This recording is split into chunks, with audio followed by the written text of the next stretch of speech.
At last আমাদের অফিসের broadband কানেকশনটাকে আমরা FTTH এ পরিণত করেই ফেললাম। গত পরশুদিন আমাদের আইএসপি আমাদের অফিসে এক গাদা যন্ত্রপাতি নিয়ে হাজির, জাস্ট 20 থেকে 30 মিনিট খেটে কানেকশনটাকে কমপ্লিট করে দিয়ে চলে গেছে। কিভাবে কি তারা করলো সবই জানতে পারবেন, একদম প্র্যাকটিক্যালি সবকিছু আজকে আপনাদেরকে বুঝাই দিব।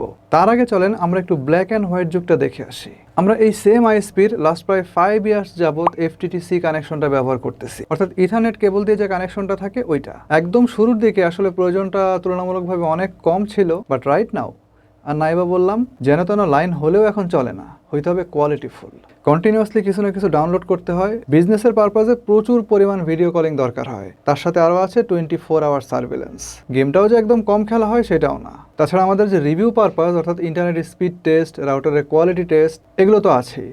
এর সঙ্গে সঙ্গে ইউজার সংখ্যাও কিন্তু আমাদের নেহাতি কম না। সুতরাং এত কিছুর জন্য আমরা যে লাইনটা আসলে ব্যবহার করতাম এতদিন, ওইটা আদৌ আমাদের জন্য ওই অর্থে কম্পিটেবল ছিল না। তো FTTC তো আপনারা সবাই বোঝেন যে একটা ইলেকট্রিক পোল থেকে একটা সুইচের মাধ্যমে একটা ইথারনেট কেবল এসে আপনার অফিসে ঢুকবে, এটাই হচ্ছে মোটা দাগে FTTC।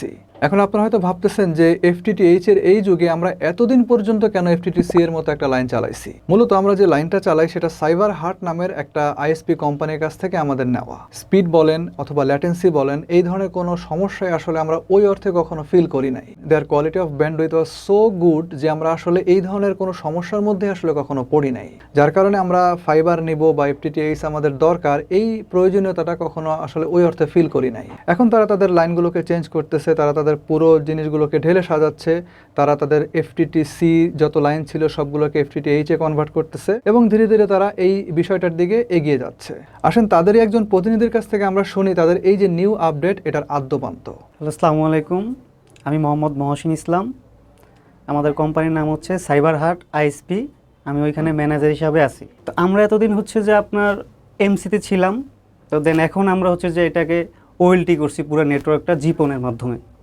জিপনটা বেস্ট, এই জন্য আমরা জিপনটা নেওয়া, তাও বিসলে নিছি। তো আগে হচ্ছে যে একটা ইউজার আপনার আমাদের অফিস থেকে এমসির মাধ্যমে যাইতো, জাস্ট এই জিনিসটাই এখন হচ্ছে ওএলটির মাধ্যমে যাবে, ঠিক আছে, এইটুকুই ডিফারেন্স। তবে এখন হচ্ছে যে আপনি আরও স্টেবল পাবেন, আরও সুবিধা পাচ্ছেন, সব কিছু মিলেই আপনার জীবনটা এখন ভালো সাপোর্ট দিবে। আপনি যখন একটা অন্য দিয়ে কানেকশন নেবেন দেন আপনার কী কী সুবিধা, সেটা হচ্ছে যে আপনার লেটেন্সিটা ভালো পাবেন, কানেকশনটা স্মুথ থাকবে আর স্টেবল থাকবে। আপনি হুটহাট করে দেখা যায় বক্সে একটু প্রবলেম হয়েছে, আপনার কানেকশন নাই, যখন আপনি ক্যাট 5 ইউজ করতেছেন, দেন এই সমস্যাগুলো আপনি হচ্ছে আর পাবেন না। আপনি একদম নির্ভেজালভাবে, নিশ্চিন্তভাবে, নির্বিচ্ছিন্নভাবে আপনি ইন্টারনেট চালাইতে পারবেন।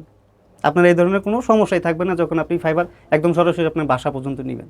তো আমরা এটাতে খুব লেট করে আসছি, এটা হয়তো আপনারা বলতে পারেন যে ভাই আপনাদের তো এমসির লাইন, সাইবার একটা লাইন তো আমিও চালাই, এটা এমসি দিয়ে চলতেছে। তো এটা হচ্ছে ভাই এখন এটা জিনিস নতুন আসছে মার্কেটে, এই জিনিসটা একটু অবজার্ভ করার প্রয়োজন আছে, একটু দেখার প্রয়োজন আছে। আমরা একটা জিনিস কিনে ফেললে তো ভাই কিনেই ফেলতে পারি, এটা তো বিষয় না। এই জিনিসটা যদি আমি না বুঝি, না জানি, আমি জাস্ট এটা সেট আপ করার পরে আপনাকে কীভাবে লাইন দিব বা একটা সমস্যা হইলে দেন এইটাকে আমি কীভাবে সলভ করবো, এই জিনিসগুলোকে ভাই অবজার্ভ করতে হবে, তারপরে একটা জিনিস আমরা পারবো। দেন এই জন্য হয়তো আমরা একটু লেট করে আসছি।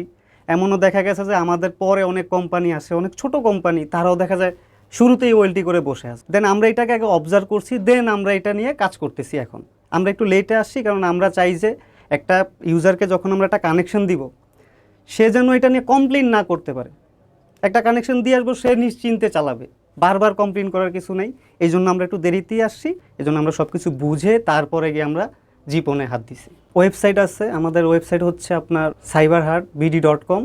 দেন আপনি চাইলে আমাদের সাথে ফেসবুকের মাধ্যমে যোগাযোগ করতে পারেন, সেখানেও আমাদের প্রতিনিধি থাকে।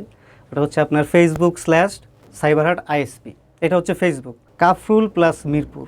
আপনি এইখানে হচ্ছে যে চাইলেই আপনি ফাইবার অপটিক্যাল করে আমাদের থেকে কানেকশন নিতে পারবেন। যেহেতু আমরা ওয়েলটিতে এখন গেছি, জিপনে আসি, তো তার মানে এই না যে আমাদের পুরনো যে মেথড আছে এটা বন্ধ। আমাদের সবগুলো মেথডই আছে, আমরা এখন জিপনও আছি, প্লাস এমসিও আছে, ক্যাট 5ও আছে। আপনি যেইভাবে সুবিধা চান আমরা সেইভাবেই আপনাকে কানেকশন দিতে পারবো, কোনো সমস্যা নেই। আর অলরেডি যারা আমাদের ইউজার আছেন, এমসির মাধ্যমে আছেন বা ক্যাট 5-এর মাধ্যমে আছেন, তারাও যদি চান যে ভাই আমি ওয়েলটি করবো, হ্যাঁ কোনো সমস্যা নেই, আপনি চাইলে আপনি ওয়েলটি করতে পারবেন। আপনি চাইলেও আপনি জীবনের মাধ্যমে কানেকশনটা নিতে পারবেন আমাদের থেকে। অলরেডি আমাদের পুরা নেটওয়ার্কই গুছানো, ইভেন পুরা নেটওয়ার্কই আমাদের ফাইবার অপটিক্যাল পুরো রেডি। আপনারা যেভাবে বলবেন সেভাবেই দিব। আর আমরা হচ্ছে যে এমন না যে আপনি জিপনের মাধ্যমে নিলে স্পিডটা ভালো পাবেন, ক্যাট 5 দিয়ে নিলে পাবেন না, এরকম ইস্যু নেই। কারণ হচ্ছে যে আমরা প্রতিটা ইউজারকে আমরা ওইভাবে চেষ্টা করি সাপোর্ট দেওয়ার জন্য, সে জিপন হোক, এমসি হোক বা ক্যাট 5 হোক, কারণ সবাই তো ইউজার, সবাই ভালো সাপোর্ট চায়।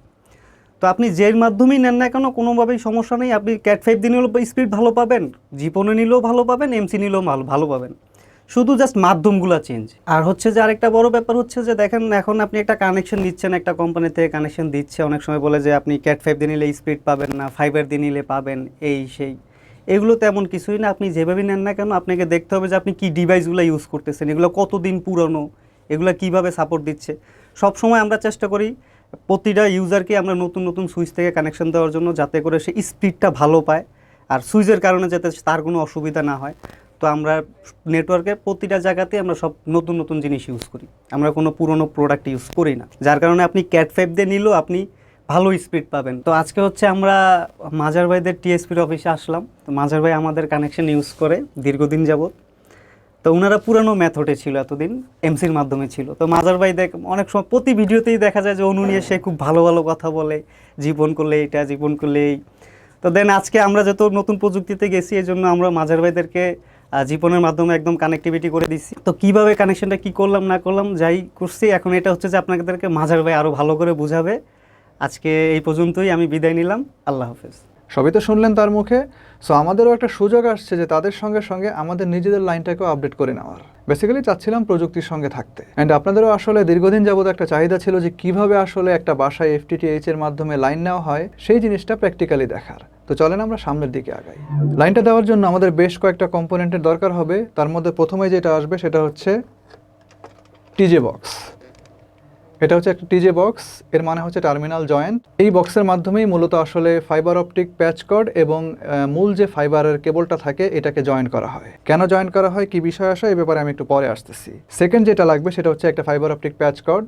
জিনিসটা এরকম, এটা সাধারণত 5 মিটার আকারে বাংলাদেশে পাওয়া যায়। আগে মেবি 3 মিটারটাও পাওয়া যেত, এখন 3 মিটারটা হয়তো বা ওইভাবে পাওয়া যায় না, শুধু 5 মিটারটাই পাওয়া যায়। এরপরে যেটা লাগবে সবচেয়ে গুরুত্বপূর্ণ পার্ট, সেটা হচ্ছে একটা অণু। আমরা এখানে ভিসলটা ব্যবহার করছি, এটার মডেল নাম্বার হচ্ছে V2801SG। তো এই কানেকশনটা নেওয়ার ক্ষেত্রে এই যে টিজে বক্সটা এবং এই যে ফাইবার অপটিক প্যাচ কর্ডটা, এই দুইটা জিনিস তারাই আমাদেরকে দিচ্ছে। আমরা শুধুমাত্র তাদেরকে এই অণুটাকে প্রোভাইড করছি। আর তারা যে কেবলটা টানছে, ওই কেবলটা আপাতত দেখাইতে পারতেছে না। ওইটা হচ্ছে 4 কোরের একটা কেবল, ওইটা হচ্ছে ওএফএস ব্র্যান্ডের। তো আমি যতটুকু জানি এই কেবলটা খুব সম্ভবত বাংলাদেশেই তৈরি হচ্ছে এখন। তো কোয়ালিটি কীরকম হবে সেটা আসলে ব্যবহার করে দেখতে হবে, এই মুহূর্তে কোনো মন্তব্য আমি করতে যাচ্ছি না। যাই হোক, এখন ফাইবার কেবলটাকে আমাদেরকে অণুর সাথে কানেকশন করতে হবে। তো অণুর মধ্যে তো ডিরেক্ট ফাইবার কেবল ঢোকে না, অর্থাৎ অণুর যে পোর্ট সেখানে ফাইবার কেবল ডিরেক্টলি ঢোকানোর কোনো সিস্টেম নাই। তার জন্য আমাদেরকে মূলত এই প্যাচ কর্ডটার সহায়তা নিতে হবে। তো প্যাচ কর্ডের মাথায় দেখেন এরকম একটা কানেক্টর আছে, এই কানেক্টরটাই মূলত আসলে অণুর মধ্যে প্রবেশ করে এবং এই কানেক্টরটাকে আমাকে মূল যে ফাইবার কেবল আছে ওই ফাইবার কেবলের সঙ্গে কানেক্ট করতে হবে। তখন এই কানেক্টর সহ আমরা ওই মূল ফাইবার কেবলটাকে অণুর মধ্যে প্রবেশ করাতে পারবো। যাই হোক, তাহলে এখন এই যে জোড়া দেওয়ার যে বিষয়টা অর্থাৎ প্যাচিং করার যে বিষয়টা, এটাতে আসতেছি। তো প্রথমে যে টিজে বক্সের স্ক্রুগুলো আছে এগুলো সবগুলো খুলে ফেলা হলো।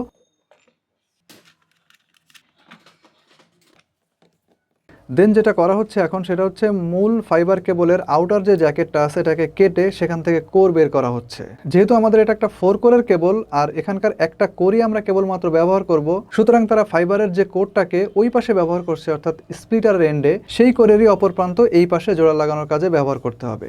এবং এই কোর তারা আসলে খুঁজে বের করলো কিভাবে, সেটা হচ্ছে কালার দেখে। 4টা কোর দেখেন 4 রকম কালারে আছে, হয়তোবা ক্যামেরাতে আপনারা বুঝতে পারতেছেন কিনা আমি জানি না, বাট এখান থেকে আপনারা যখন ফিজিক্যালি দেখবেন তখন আপনারা বুঝতে পারবেন যে 4টা কোর আসলে 4 রকম কালারে আছে। যাই হোক, একটা কোরকে তারা টিজে বক্সের এক প্রান্ত দিয়ে প্রবেশ করিয়ে রাখলো, যে কোরটা দরকার সেটাকে রেখে বাদবাকি 3টা কোরকে তারা একসঙ্গে পেঁচিয়ে আলাদা করে রেখে দিল।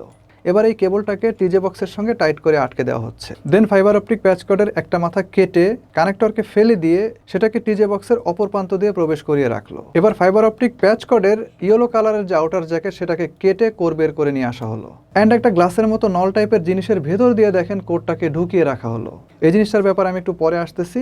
তার আগে দেখেন যে কোরের উপরে আর একটা সেফটি লেয়ার থাকে এবং এই লেয়ারটাকেও কিন্তু ছাড়িয়ে নেওয়া হচ্ছে। ফাইনালি কোরটা বেরিয়ে আসলো এবং এটাকে ভালো মতো পরিষ্কার করে নেওয়া হচ্ছে।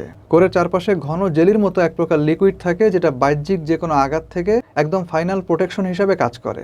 এছাড়া অনেকে বলে যে টোটাল ইন্টারনাল রিফ্লেকশনটাকে আরো একটু স্মুথ করার জন্য এই জেলির বিশেষ একটা ভূমিকা আছে। তো এই লিকুইডটাকে পরিষ্কার করার জন্য সাধারণত আমরা অ্যালকোহলের প্যাডটাকেই ব্যবহার করতে দেখি।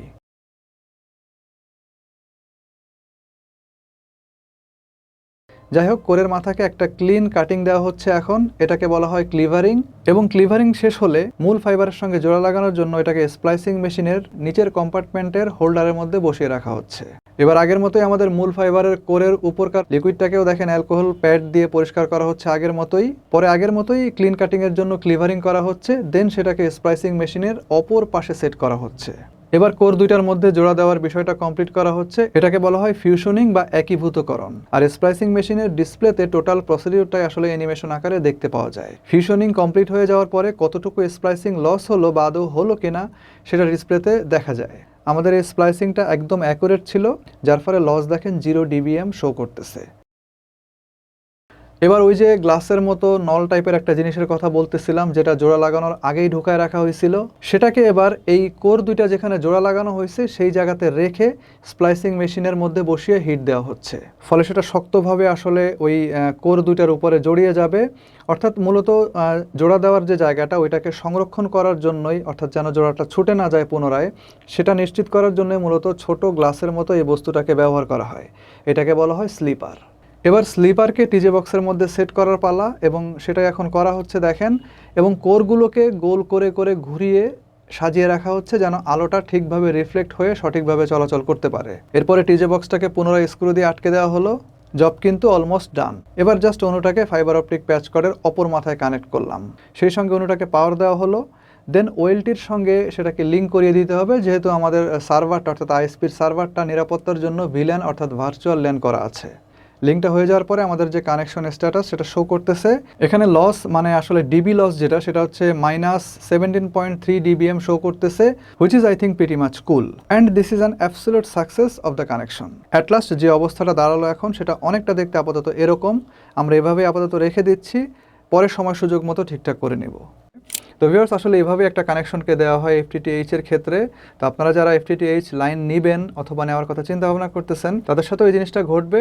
সো আশা করি এই ভিডিওটার মাধ্যমে আপনাদের ওই অভিজ্ঞতাটার একটু অভিজ্ঞতা হয়ে গেল। অথবা যারা আইএসপি ভাই আছেন, যারা কাজ শিখতেছেন অলরেডি, তাদের জন্য আমি মনে করি এই ভিডিওটা একটা গাইডলাইন হতে পারে। যদিও ওইভাবে ডিপলি আসলে প্র্যাকটিক্যালি না করে কোনো কিছু শেখা যাবে না, তারপরে আমি মনে করি মোটামুটি একটা ধারণা হয়তো বা আপনারা স্প্লাইসিং সম্পর্কে পেয়ে গেছেন। আর সাইবার হাটের প্রতি রইল আমার শুভকামনা, তাদের উত্তর উন্নতি আমি কামনা করছি, এবং তারা যেন এভাবেই তাদের যে লাইনের কোয়ালিটি সেটা ধরে রেখে কাস্টমারদেরকে সার্ভিস দিয়ে যেতে পারে। সো এই ছিল ভিডিও, কেমন লাগলো কমেন্ট করে জানায় দেন। খুব শীঘ্রই আসবো নতুন কোনো ভিডিও নিয়ে, নতুন কোনো রিভিউ নিয়ে। সে পর্যন্ত সবাই ভালো থাকেন, সুস্থ থাকেন। আল্লাহ হাফেজ।